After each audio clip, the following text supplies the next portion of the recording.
ছাদ বাগানি হতে গেলে এই ধরনের নানাবিধ সমস্যার সম্মুখীন আপনাকে হতে হবে। এই ধরনের অপ্রীতিকর ঘটনা রুখতে আজকের ভিডিওটি আপনার জন্য। Hello friends, welcome to my channel. দেশ এবং দেশের বাইরে থেকে যারা আজকে আমার ভিডিওটি কন্টিনিউ করেছেন প্রত্যেককে gardener TRIPS with Kamal YouTube চ্যানেলে স্বাগতম।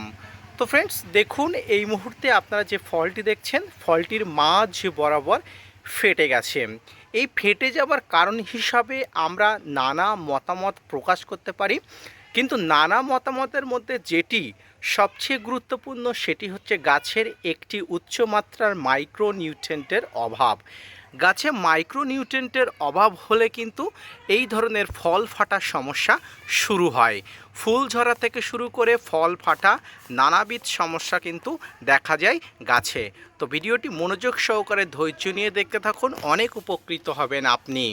আজকে একটি পুষ্টি মৌল সম্পর্কে আলোচনা করব, যেটি ফুল ফল ঝরে যাওয়া, ফল ফাটা, ফল সঠিকভাবে আকার আকৃতি না আসা, ফলের আকার আকৃতি না এসে ফলের সঠিক রং না আসা, এবং এটি গাছে খুব কম পরিমাণে ব্যবহার করলে কিন্তু গাছের অনেক ক্ষতি হয়ে যায়, এবং সেটি হলো বোরন। মূল বিষয়ে যাওয়ার আগে আমরা জেনে নিই বোরন কী। গাছের বেড়ে ওঠার জন্য যে 17টি পুষ্টি মৌলর দরকার হয়, তার মধ্যে 9টি ম্যাক্রোনিউট্রিয়েন্ট ও 8টি মাইক্রোনিউট্রিয়েন্ট। এই ম্যাক্রোনিউট্রিয়েন্টগুলো হলো carbon, hydrogen, oxygen, NPK, magnesium, calcium ও সালফার। অন্যদিকে iron, manganese, copper, boron, zinc, molybdenum, nickel, chlorine নিয়ে মাইক্রোনিউট্রিয়েন্ট গঠিত। মাইক্রোনিউট্রিয়েন্ট গাছে কম পরিমাণ দরকার হয়, কিন্তু গাছ বেড়ে ওঠার জন্য কিন্তু অন্যতম প্রয়োজন এই বোরন। ফ্রেন্ডস, এই বোরন গাছের বিভিন্ন ভেজিটেটিভ গ্রোথ ও রিপ্রোডাক্টিভ গ্রোথ ও মিস ফরমেশনের জন্য প্রতিটি স্টেজে কিন্তু দরকার পড়ে। আসুন এবার জেনে নিন বোরন গাছের উপরে কিভাবে প্রয়োগ করতে হয়। বোরন গাছের সেল ওয়াল পেছির তৈরি করে, যা কাণ্ডের অগ্রমুকুল ডালপালার দ্রুত বৃদ্ধি ঘটায়। বোরেস সুগার তৈরি করে গাছের শরীরে ট্রান্সলোকেশন করে, বেশি পরিমাণ পরাগরেণু তৈরি করে পলিনেশনের হার বাড়ায়, সহজে ফলকে বোঁটা থেকে ঝরে যেতে বাধা দেয়, ফল ও বীজ গঠনে বিশেষ ভূমিকা গঠন করে, ফলের আকার, ওজন, আকৃতি এবং ফলের নজর কাড়া করে। এর ফলে ফল ফাটা রোধ হয়, গাছের জল শোষণকে নিয়ন্ত্রণ করে। তাছাড়াও গাছের শরীরে ক্যালসিয়াম, পটাশিয়ামের অনুপাত নিয়ন্ত্রণ করে। এই সমস্ত সমস্যাগুলি যখন আপনার গাছ ফিল করবে, তখন কিন্তু গাছে প্রচুর পরিমাণ ক্ষতির সম্ভাবনা দেখা দেবে। এবার আসুন জেনে নিন কী কারণে গাছে বোরন ডেফিসিয়েন্সি দেখা যায়। মাটিতে বালির অভাব বেশি থাকলে মাটিতে থাকা যে অর্গানিকভাবে বোরন, সেই বোরনের অভাব কিন্তু গাছ ফিল করে। এছাড়া মাটিতে প্রচণ্ড বালি বা শুকনো ভিজা থাকলে, মাটির হিউমিডিটি হলে, মাটির পিএইচ মাত্রা বেশি হলে বোরনের অভাব হয়। মাটিতে ক্যালসিয়ামের অভাব হলে বোরনের অভাব দেখা যায়। আসুন এবার জেনে নিন বোরনের ঘাটতি হলে কি করে বুঝবেন। বোরনের অভাব হলে গাছের কচি পাতা ঠিকঠাক মতো হয় না, গাছের কচি পাতার সাইজে ঠিক মতো না হবে এবং হুকের আকৃতি হয়ে যাবে, কারণ ক্যালসিয়াম ম্যাগনেসিয়ামের মতো এই বোরনও একটি ইমোবাইল নিউট্রিয়েন্ট, অর্থাৎ সহজেই পুরনো পাতা থেকে নতুন পাতায় আসতে পারে না। অথচ নতুন পাতার বৃদ্ধির জন্য ক্যালসিয়ামের মতো বোরনের চাহিদা বেশি থাকে। এর অভাবে গাছের নতুন পাতার উপর দিকে মুড়ে যায়, কখনো কখনো পুড়েও যায়। এটির অভাব হলে গাছের কচি পাতায় ক্লোরিস হয়, তবে সেটি খুব কম মাত্রায়। ফল ফেটে যাবার অন্যতম একটি কারণ হলো এই বোরন। ফ্রেন্ডস, আপনারা যেটি দেখছেন সেটি হচ্ছে সম্পূর্ণ বোরনের অভাবের ফলে গাছের এই ফলটা ফেটে যায়। এটি অত্যন্ত স্বাভাবিক ঘটনা ছাদ বাগানি হিসাবে, কিন্তু যে সমস্ত ছাদ বাগানিরা নতুন, যাদের ছাদ বাগান সম্পর্কে কোনো ধারণা নেই, তাদের কাছে কিন্তু এটি অত্যন্ত যন্ত্রণাদায়ক, কষ্টদায়ক। কারণ একটি গাছে ফল ধরাতে গেলে কতটা মেহনত করতে হয় সেটি ছাদ বাগানি হিসাবে আপনি সবাই জানেন।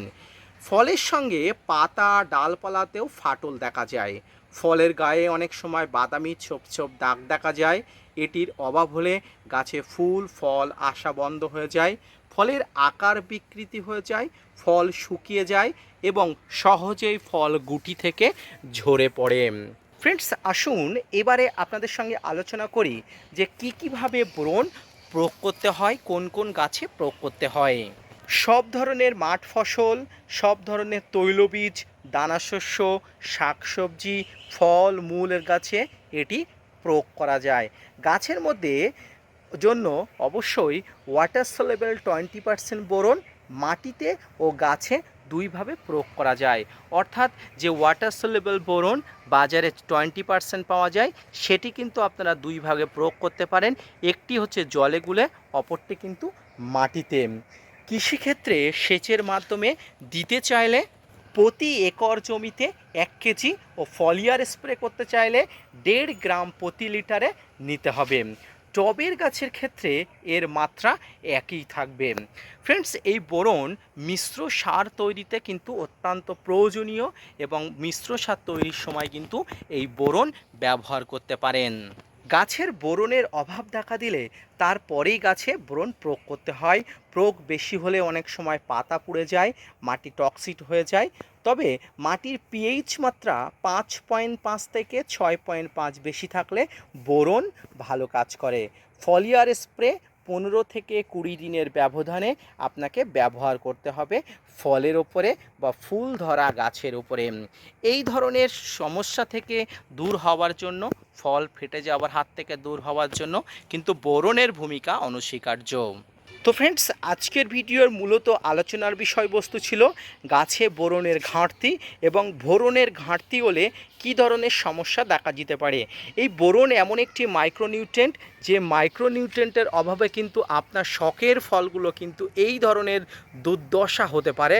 তাই খুব সাবধান, আপনার সব শখের গাছকে এই ধরনের সমস্যা থেকে দূরে রাখার জন্য আপনি সঠিক সময়ে সঠিকভাবে কিন্তু এই বোরন প্রয়োগ করুন।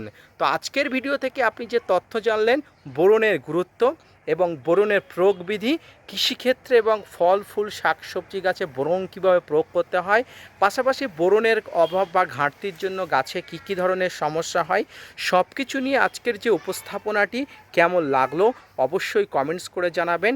পাশাপাশি আপনার ফল গাছে এই ধরনের অপ্রীতিকর ঘটনা রুখতে আপনাকে যেটি করতেই হবে সেটি হচ্ছে বোরন ব্যবহার বিধি। 1 লিটার জলে 1 থেকে 1.5 গ্রাম ভালো করে গুলে নিয়ে আপনার ছাদ বাগানে এই ধরনের ফল ধরা গাছে 15 থেকে 20 দিনের ব্যবধানে ব্যবহার করতে পারেন। আপনি যদি মাটিতে ব্যবহার করতে চান, একই পরিমাণ নিয়ে অর্থাৎ 1 থেকে 1.5 গ্রাম নিয়ে কিন্তু মাটিতে প্রয়োগ করতে পারেন, সেক্ষেত্রে অনেক ভালো কাজ পাবেন। তো আজকের ভিডিওটি এই পর্যন্ত। ছাদ বাগানে টবের মাটিতে বোরনের প্রয়োগ, তাছাড়া ফলিয়ার হিসাবে বোরনের প্রয়োগ, কৃষিক্ষেত্রে বোরনের প্রয়োগ, ফল ফাটা, ফলের নানা সমস্যা, বোরনের ঘাটতি, সব কিছু নিয়ে আজকের ভিডিওটি আপনার কাছে অনেক গুরুত্বপূর্ণ।